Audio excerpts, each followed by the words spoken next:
জল কামান নিক্ষেপ করে টিয়ার শেল মেরে সাউন্ড গান দিয়ে ইসলামী ব্যাংকে কখনোই প্যাসিস্ট এখানে প্রবেশ করতে পারবে না ইনশাআল্লাহ।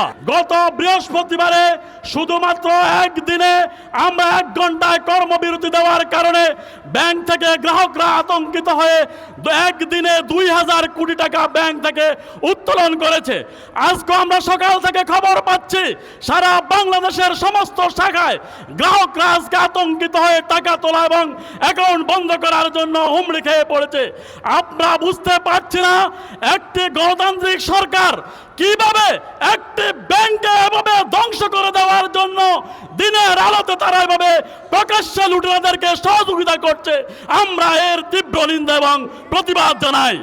সম্মানিত ভাই এবং বন্ধুগণ, আমরা গ্রাহকদেরকে বলতে চাই, আমরা আপনাদের আমানত রক্ষার জন্য, আপনাদের অধিকার আদায়ের জন্য, আপনাদের আমানতের সুষ্ঠু নিরাপত্তার জন্য আমরা ধারাবাহিক কর্মসূচি দিয়েছি।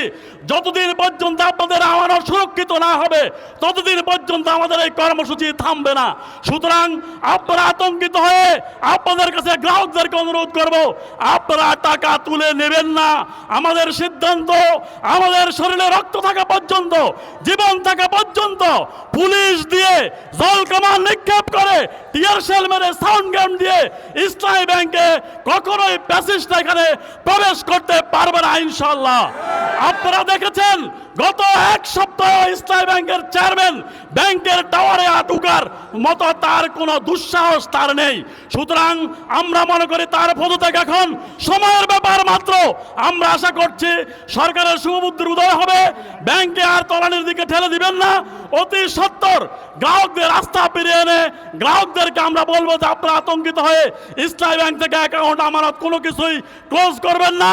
আমরা গ্রাহক ফোরাম বেঁচে আছি, যখন পরিস্থিতি হবে আমরাই আপনাদেরকে বলবো। কিন্তু